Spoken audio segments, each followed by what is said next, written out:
আচলতে কোনো ছাত্ৰ ছাত্ৰীৰ পৰা অকল গুৱাহাটী বিশ্ববিদ্যালয় নহয় কোনো ছাত্ৰ সমাজৰ পৰা আমি এনে ধৰণৰ প্ৰতিক্ৰিয়া আশা কৰিব নোৱাৰো কৰা উচিত নহয় কাৰণ ইলেকশ্যন এটা হয় তাত দুটা ৰিজাল্ট ওলাই কোনোবা হাৰিব কোনোবা জিকিব আৰু সেইটোৰ কাৰণে আমি যদি প্ৰস্তুত নহয় তেতিয়াহ'লে আমাৰ গণতান্ত্ৰিক মূল্যটো ক'ত গ'ল সেইটো ডাঙৰ প্ৰশ্ন গতিকে আমি বিশ্ববিদ্যালয়ৰ তৰফৰ পৰা গোটেই ঘটনাটোত দুখ প্ৰকাশ কৰিছো আৰু আমি গৰিহণা দিছো এই গোটেই ঘটনাটোৰ পিছত আমি দেখিছো আমাৰ প্ৰত্যেক বছৰে কৰাৰ নিচিনাকৈ আমি এই বছৰ এডিশনাল সিকিউৰিটি ব্যৱস্থা কৰিছিলো যিবোৰ ভালনাৰেবল পইণ্টছ বুলি আমি আইডেন্টিফাই কৰো তাত আমি এডিশনাল সিকিউৰিটি পাৰ্সনেল ৰাখিছিলো তাৰে এজন সিকিউৰিটি গাৰ্ড আমাৰ বিশ্ববিদ্যালয়ৰ তেওঁ কৰ্মচাৰী তেওঁ যথেষ্ট আঘাতপ্ৰাপ্ত হৈছে তেওঁ এখন হস্পিটেলত এতিয়া চিকিৎসাধীন হৈ আছে গতিকে সিকিউৰিটি পাৰ্সনেলক আক্ৰমণ কৰা হৈছে এম্বুলেন্স আহিবলৈ দিয়া নাই সময়ত পুলিচৰ গাড়ী ঘূৰাই পঠোৱা হৈছে গতিকে এই গোটেই বিষয়টো এনেকুৱা এটা পৰ্যায়লৈ গৈছে য'ত এটা ষ্ট্ৰং ইণ্টাৰভেনশ্যনৰ প্ৰয়োজন হৈছে আৰু এই ক্ষেত্ৰত ইতিমধ্যে ঘটনাটোৰ পিছত কালি উপাচাৰ্য মহোদয়ৰ প্ৰত্যক্ষ মনিটৰিঙত আমি গোটেই সিচুৱেশ্যনটো ৰিভিউ কৰিছো হোষ্টেল ভিজিট কৰিছো হোষ্টেলত ছাত্ৰসকলৰ লগত কিছু কথা পাতিছো তাৰ বেচিছত আমি এটা বস্তুৱে অনুমান কৰিব পাৰিছো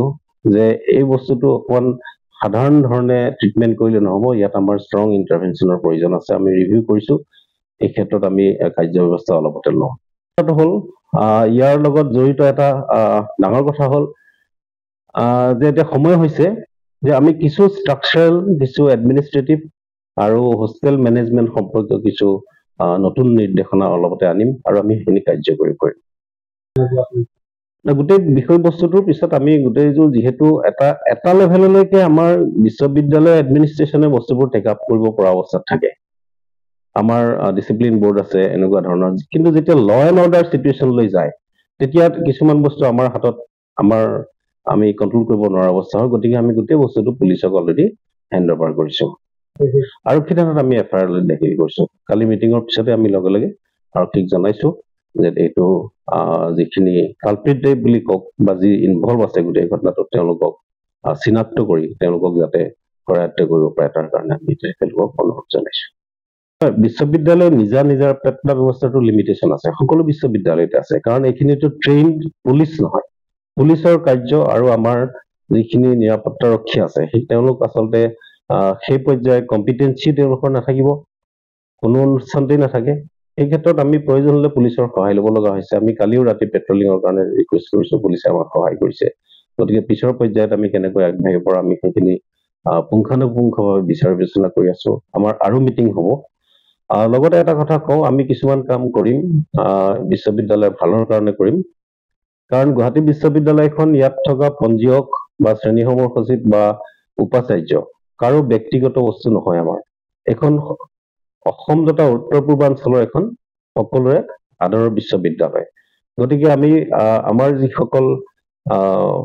সমাজ আছে আমাৰ যিসকল ব্যক্তি আছে সুধা সমাজ আছে তেখেতলোকৰ সেন্টিমেন্টটো আমি অনাৰ কৰিব লাগিব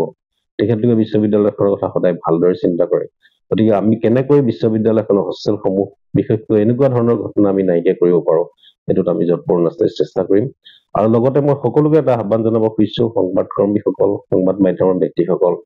বা অসমৰ বিভিন্ন স্তৰৰ ব্যক্তিসকলক আমি এটা আহ্বান জনাম যে আমি যিখিনি কাম কৰিম সেইখিনি কাম যাতে আপোনালোকে আমাক সহযোগ কৰে আৰু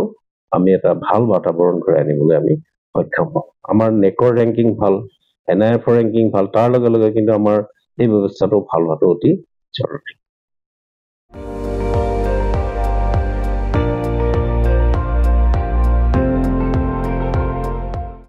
আপুনি চাই আছে ND24 সৰ্বশ্ৰেষ্ঠ নহয় সৰ্বোত্তমৰ দৌৰা